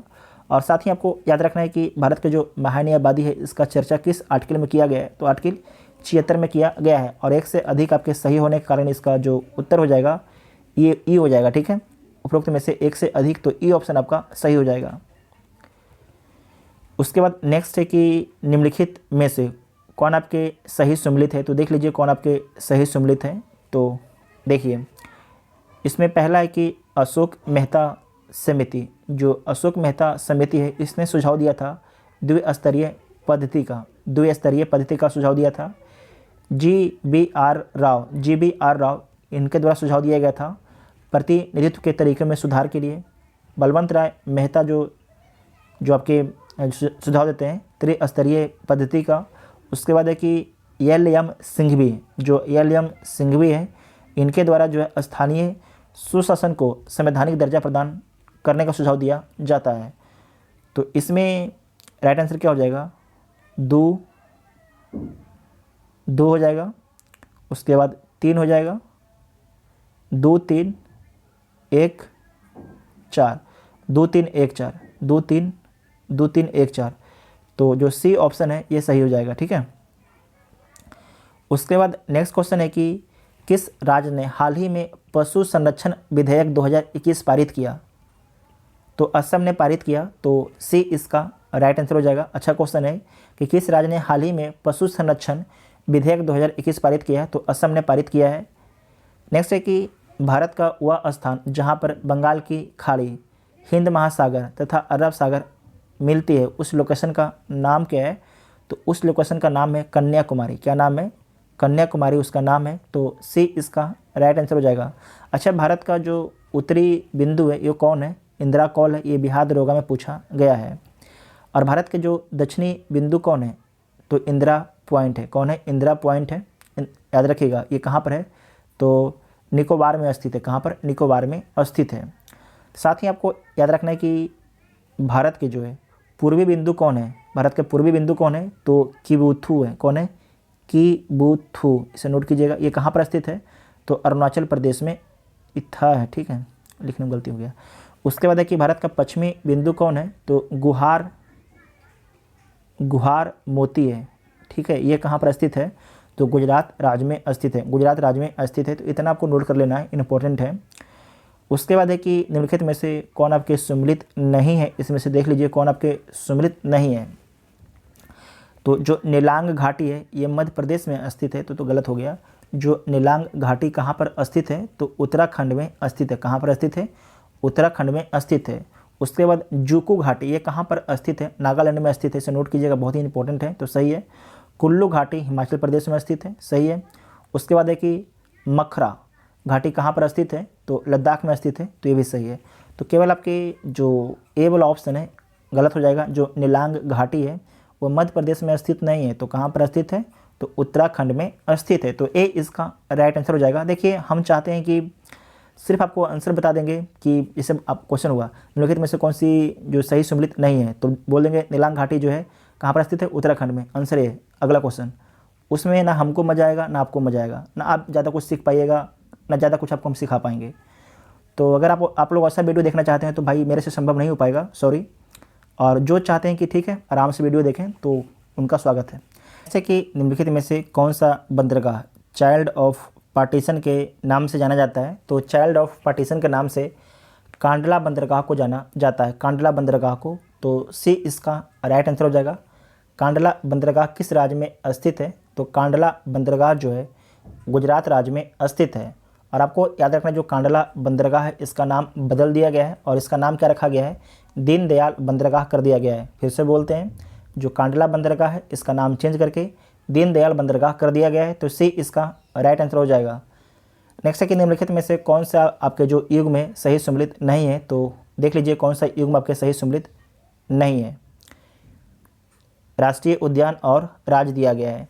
तो रोहिला राष्ट्रीय उद्यान, जो रोहिला राष्ट्रीय उद्यान है ये कहाँ पर स्थित है? हिमाचल प्रदेश में स्थित है। तो आपको सही बात है, जो रोहिला राष्ट्रीय उद्यान है हिमाचल प्रदेश में स्थित है। उसके बाद है कि पंचमढ़ी अभ्यारण्य ये कहाँ पर स्थित है? मध्य प्रदेश में। तो सही है। उसके बाद है कि अबोहर अभ्यारण्य पंजाब में स्थित है, ये भी सही है। नागरहोल राष्ट्रीय उद्यान उड़ीसा में नहीं स्थित है। तो कहाँ पर स्थित है? जो नागरहोल आपके राष्ट्रीय उद्यान है ये कर्नाटक में स्थित है। उसके बाद है कि डाम्फा अभ्यारण्य ये कहाँ पर स्थित है? मणिपुर में स्थित है। तो डाम्फा भी आपके मणिपुर में नहीं स्थित है। तो कहाँ पर स्थित है? तो जो डाम्फा अभ्यारण्य है ये मिजोरम में स्थित है। कहाँ पर? मिजोरम में स्थित, ठीक है, मिजोरम में स्थित है। तो 4 और 5 तो आपका गलत हो जाएगा। तो इसका राइट आंसर क्या हो जाएगा? देख लीजिए इसका राइट आंसर क्या होगा। 4 और 5 किसी में नहीं है। तो जो ई ऑप्शन है आपका सही हो जाएगा, ई ऑप्शन आपका सही हो जाएगा। उसके बाद नेक्स्ट आपका है कि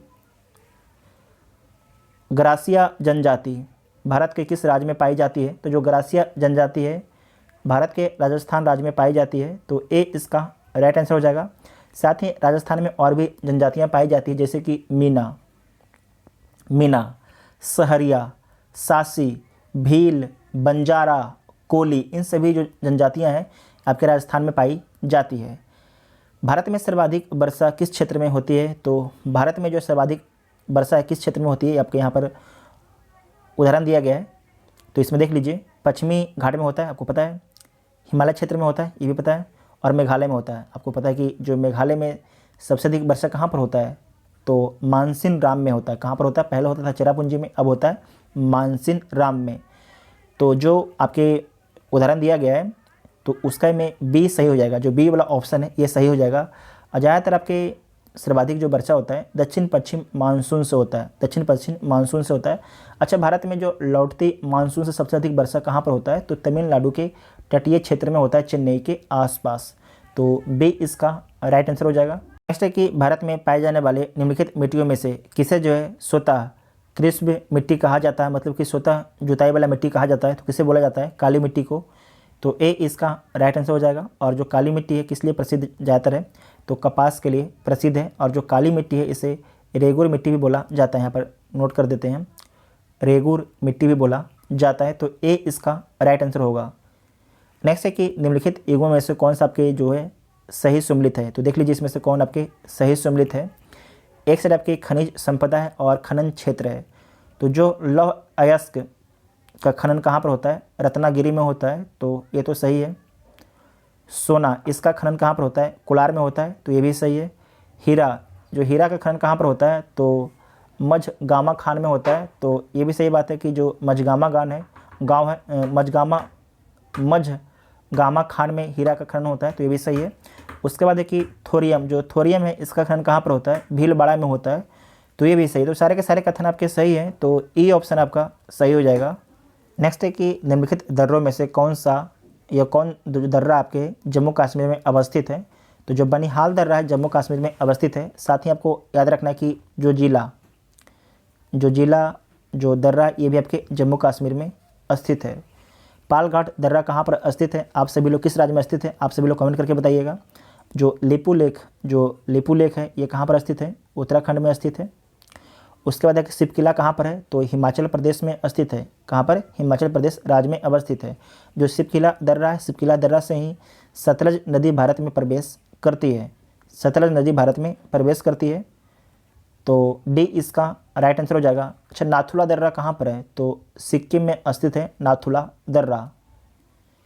नेक्स्ट है कि निम्नलिखित में से रूपकुंड झील भारत के किस राज्य में स्थित है, तो जो रूपकुंड झील है ये किस राज्य में स्थित है, तो उत्तराखंड राज्य में स्थित है रूपकुंड झील, तो डी इसका राइट आंसर हो जाएगा। ठीक है, डी इसका राइट आंसर होगा। नेक्स्ट है कि बिहार में बलथर मिट्टी, अच्छा क्वेश्चन है कि बिहार में जो है बलथर मिट्टी किस क्षेत्र में पाई जाती है, तो जो बलथर मिट्टी है कैमूर के क्षेत्र में पाई जाती है, कैमूर के क्षेत्र में पाई जाती है, तो सी इसका राइट आंसर हो जाएगा। बिहार में जो बलथर मिट्टी है कैमूर के क्षेत्र में पाई जाती है, और इस मिट्टी का जो रंग होता है लाल एवं पीला होता है। जो आपके ये जो बलथर मिट्टी है इसका रंग लाल और पीला होता है, और यह मिट्टी जो है कैमूर पठार और गंगा दोआब के जो संधि स्थल होता है वहाँ पर आसपास पाया जाता है, तो सी इसका राइट आंसर हो जाएगा। नेक्स्ट है कि सही जोड़ियाँ बनाएं तथा नीचे दिए गए कूट से आपको सही उत्तर को चुनना है, तो चूज कर लीजिए। जो कुद्रेमुख है किस राज्य में स्थित है, तो जो कुद्रेमुख है कर्नाटक में स्थित है। उसके बाद है कि मैऊराराच्छी, जो मैऊराराच्छी है ये कहाँ पर स्थित है, तो पश्चिम बंगाल में है। मेट्टूर ये कहाँ पर है, तो जो मेट्टूर सिंचाई परियोजना है ये आपके तमिलनाडु में स्थित है। और तारापुर परमाणु केंद्र जो है कहाँ पर स्थित है, महाराष्ट्र में स्थित है।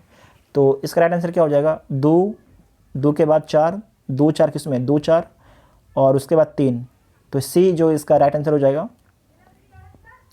उसके बाद नेक्स्ट है कि वैश्विक वित्तीय अस्थिरता रिपोर्ट किसके द्वारा जारी की जाती है, तो वैश्विक अस्थिरता जो रिपोर्ट है किसके द्वारा जारी किया जाता है, तो अंतर्राष्ट्रीय मुद्रा कोष के द्वारा जारी किया जाता है, IMF के द्वारा जारी किया जाता है। जो IMF है इसका हेडक्वार्टर कहाँ पर है, इसका मुख्यालय कहाँ पर है, तो वाशिंगटन DC में इसका मुख्यालय है। नेक्स्ट है कि रेलवे बजट का आम बजट में विलय किस समिति के सिफारिश पर किया गया था, अच्छा क्वेश्चन है। तो आपको याद रखना है कि विवेक देवराय समिति पर, ठीक है, विवेक देवराय समिति के सिफारिश पर जो है रेलवे बजट का जो है आम बजट में विलय कर दिया गया है, तो ए इसका राइट आंसर हो जाएगा। अच्छा, ये आप बताइएगा कि जो पहली बार है जो रेल बजट को जो है जो मेन बजट था उससे अलग कब कर दिया गया, तो 1924 में कर दिया गया था। कब रेल बजट को अलग कब कर दिया गया था, तो 1924 में। और शामिल कब कर लिया गया फिर से जो है रेलवे बजट को जो है आम बजट में शामिल कब कर लिया गया, 2016 में शामिल कर लिया गया। और किस समिति के सिफारिश पर, तो विवेक देवराय समिति के सिफारिश पर। आपको याद रखना है कि स्वतंत्र भारत का प्रथम रेल मंत्री कौन थे, तो जॉन मथाई थे। कौन थे, जॉन मथाई थे। नेक्स्ट है कि किरीट पारेख समिति का संबंध निम्नलिखित में से किस क्षेत्र से है, तो किस क्षेत्र से है, पेट्रोलियम पदार्थों के मूल्य निर्धारण से है, तो ए इसका राइट आंसर हो जाएगा। नेक्स्ट है कि किसी वाणिज्यिक बैंक में जमा धनराशि का वह हिस्सा जिसे बैंक में सुरक्षित और तरल संपत्तियों में बनाए रखता है क्या कहलाता है, तो क्या कहलाता है, सांविधिक संपत्ति अनुपात कहलाता है, SLR कहलाता है। SLR कितना है वर्तमान में, तो 18% है, तो सी इसका राइट आंसर हो जाएगा। नेक्स्ट है कि उत्पादन लिंक्ड प्रोत्साहन, प्रोडक्शन लिंक्ड इंसेंटिव का संबंध है, तो घरेलू विनिर्माण को बढ़ावा देने से इसका संबंध है, तो बी इसका राइट आंसर हो जाएगा। लगातार चर्चा में था तो आप लोग सभी लोग सुने होंगे। और अभी जो है ऑटोमोबाइल नेटवर्किंग उत्पाद, खाद्य प्रसंस्करण, उन्नत रसायन विज्ञान, सोलर पावर सिस्टम को जो है प्रोडक्शन लिंक्ड इंसेंटिव दिया जा रहा है, तो बी इसका राइट आंसर हो जाएगा। नेक्स्ट है कि किसने जो है 100 ऑक्टेन पेट्रोल लॉन्च किया है, किसने जो है 100 ऑक्टेन पेट्रोल को लॉन्च किया, किसके द्वारा लॉन्च किया गया है, तो इंडियन ऑयल कॉरपोरेशन के द्वारा लॉन्च किया गया है, तो ए इसका राइट आंसर हो जाएगा। नेक्स्ट है कि पिछड़े देशों के लिए रोलिंग प्लान का सुझाव किसने दिया था, तो किसके द्वारा दिया गया था, तो जी मिडल के द्वारा दिया गया था, तो सी इसका राइट आंसर हो जाएगा। सी इसका राइट आंसर होगा। नेक्स्ट है कि द्वितीय पंचवर्षीय योजना किस मॉडल पर आधारित थी, अच्छा क्वेश्चन है, तो PC महालनोबिस मॉडल पर आधारित है, PC महालनोबिस मॉडल पर आधारित है। और द्वितीय जो पंचवर्षीय योजना था 1956 से 1961 तक चलता है, तो बी इसका राइट आंसर हो जाएगा। और आपको याद रखना है कि इस योजना के दौरान जो है, मतलब कि द्वितीय पंचवर्षीय योजना के दौरान जो है भिलाई, राउरकेला, दुर्गापुर इस्पात कारखाने स्थापित किया गया था। नेक्स्ट है कि खुले बाजार की क्रियाएं किस नीति का अंग है। खुले बाजार की क्रियाएं जो है किस नीति का अंग है, तो साख नीति, साख नीति का अंग है। तो सी इसका राइट आंसर हो जाएगा। ठीक है, सी इसका राइट आंसर हो जाएगा। नेक्स्ट है कि निम्नलिखित में से कौन जो है चालू खाता का हिस्सा नहीं, इसमें से कौन जो है चालू खाता का हिस्सा नहीं है। तो जो आपके एफडीआई है चालू खाता का हिस्सा नहीं है, जबकि आयात, सेवाएं और आय ये सारे आपके चालू खाता का हिस्सा हैं। तो डी इसका राइट आंसर हो जाएगा। आप लोग कमेंट करके बताइएगा कि भारत में जो है एफडीआई 2021 में जो है सबसे अधिक किस देश से आया है। आप सभी लोग कमेंट करके बताइएगा। और भारत के किस राज्य को सबसे अधिक एफडीआई मिला है, तो गुजरात राज्य को सबसे अधिक एफडीआई मिला है।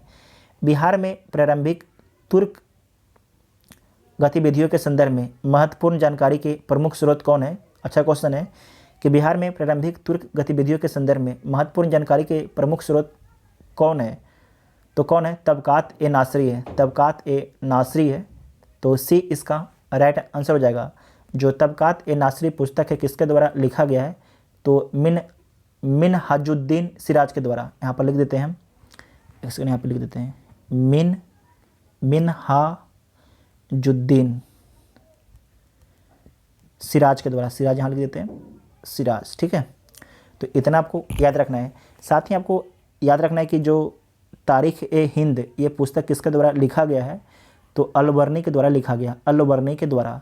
जो अकबरनामा बुक है किसके द्वारा लिखा गया है, तो अबुल फजल के द्वारा लिखा गया है।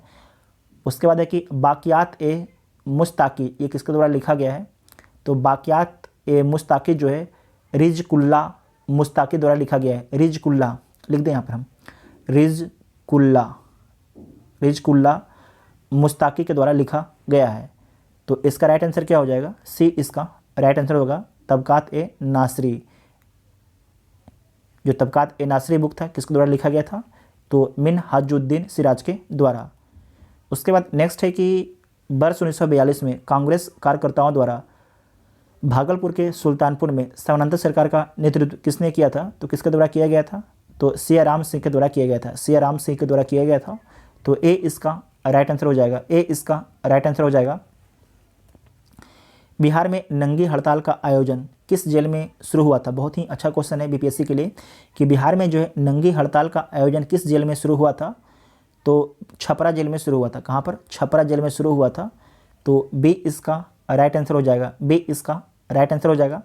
4 मई 1930 को जो है गांधी जी की गिरफ्तारी के पश्चात जो है स्वदेशी के प्रचार और विदेशी वस्तुओं के बहिष्कार की भावना से छपरा जेल में जो है कैदियों ने विदेशी वस्त्र पहनने से इनकार कर दिया और इस तरह से नंगे आंदोलन की आपकी शुरुआत होती है। समझने का मैटर है। उसके बाद है कि बिहार के प्राचीन नालंदा विश्वविद्यालय में कितने पुस्तकालय थे। अच्छा क्वेश्चन है कि बिहार के प्राचीन जो नालंदा विश्वविद्यालय है उसमें कितने पुस्तकालय थे, तो कितने पुस्तकालय थे, 3 पुस्तकालय थे। कितने पुस्तकालय थे, 3 पुस्तकालय थे।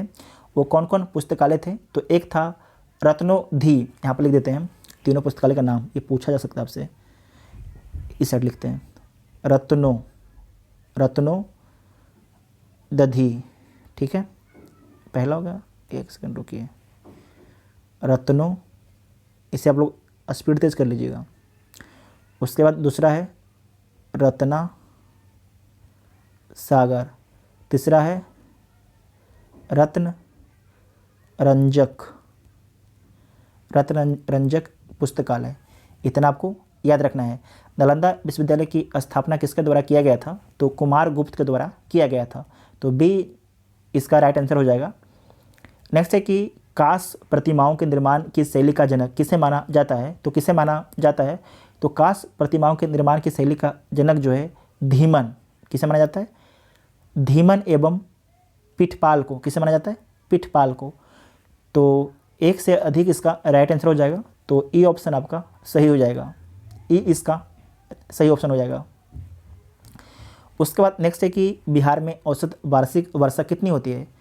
तो बिहार में जो औसत वार्षिक वर्षा होती है 100.9 सेंटीमीटर होता है। तो सी इसका राइट आंसर हो जाएगा। आपसे अगर पूछा जाएगा कि बिहार में सर्वाधिक वर्षा कहाँ पर होती है, तो किशनगंज में होती है। कहाँ पर, किशनगंज में होती है बिहार में सर्वाधिक वर्षा। अगर आपसे पूछा जाएगा कि बिहार का सबसे जो है कम वर्षा कहाँ पर होता है, बिहार में सबसे कम वर्षा कहाँ पर होता है, तो गया में होता है। और बिहार का सबसे गर्म स्थान भी आपके गया है, तो सी इसका राइट आंसर हो जाएगा। नेक्स्ट है कि किस युद्ध के उपरांत शेर खान ने शेरशाह की उपाधि धारण किया था। अच्छा क्वेश्चन है कि किस युद्ध के उपरांत जो है जो शेर खा था उसने शेरशाह की उपाधि धारण कर लेता है, तो चौसा के युद्ध के बाद, तो ए इसका राइट आंसर हो जाएगा। ठीक है, ए इसका राइट आंसर हो जाएगा। और चौसा का युद्ध हुआ कब था, तो 1539 में होता है, 1539 में होता है, तो ए इसका राइट आंसर हो जाएगा। आपसे पूछा जाता है कि जो ये बिलग्राम का युद्ध कब हुआ था, तो ये 1540 में हुआ था, 1540 में हुआ था। बिलग्राम का युद्ध किसके किसके बीच में हुआ था, तो शेरशाह और हुमायूं के बीच में हुआ था, शेरशाह और हुमायूं के बीच में हुआ था। इतना आपको याद रखना है। अच्छा, कभी कभी पूछता है आपकी कि जो सूरजगढ़ का युद्ध है ये कब हुआ था, तो 1534 में हुआ था, 1534 में हुआ था। और किसके किसके बीच में हुआ था, तो शेरशाह और महमूद शाह के बीच में हुआ था। महमूद शाह कौन है, तो ये बंगाल का उस समय शासक था, तो उसके बीच में होता है। तो इसका राइट आंसर क्या हो जाएगा, ए इसका राइट आंसर हो जाएगा। नेक्स्ट है कि बिहार के किस स्थान से जो है चमार गृहिणी मूर्ति प्राप्त हुआ। बिहार के किस स्थान से जो है चमार गृहिणी मूर्ति आपके प्राप्त हुआ है, तो कहाँ से होता है, तो दीदारगंज से। अच्छा क्वेश्चन है, दीदारगंज से। बिहार के किस स्थान से जो है चमार गृहिणी की मूर्ति प्राप्त होती है, तो ए दीदारगंज से। ठीक है, दीदारगंज से। नेक्स्ट है कि बिहार में पापहरनी मेला किस जिले का प्रसिद्ध मेला है, तो पापहरनी जो मेला है भागलपुर का प्रसिद्ध मेला है, तो सी इसका राइट आंसर हो जाएगा। उसके बाद नेक्स्ट आपका है कि निम्नलिखित में से बिहार में अवस्थित अभयारण्य एवं उससे संबंधित क्षेत्र का आपको सही मिलान करना है, तो कर लीजिए। उदयपुर वन्यजीव अभयारण्य ये कहाँ पर स्थित है, तो पश्चिम चंपारण में स्थित है, तो सही बात है। इसका पहले बिहार दरोगा में क्वेश्चन पूछा गया था। उसके बाद है कि पंत वन्यजीव अभयारण्य कहाँ पर है, तो राजगीर में। यहाँ पर ऑप्शन नहीं दिया गया, गलत है, राजगीर। उसके बाद है कि नकटी बांध पक्षी ये कहाँ पर, जमुई में, ये तो सही है। गौतम बुद्ध वन्यजीव अभयारण्य आपके गया में, ये सही है। आपको याद होगा कलरव महोत्सव कहाँ पर हुआ है, जमुई में हुआ है, इसे नोट कीजिएगा। तो गलत कौन हो जाएगा इसमें से, आपसे पूछा गया था कि निम्नलिखित में से बिहार में अवस्थित अभयारण्य एवं उससे संबंधित क्षेत्र का आपको सही मिलान करना है, तो सही मिलान कर लीजिए।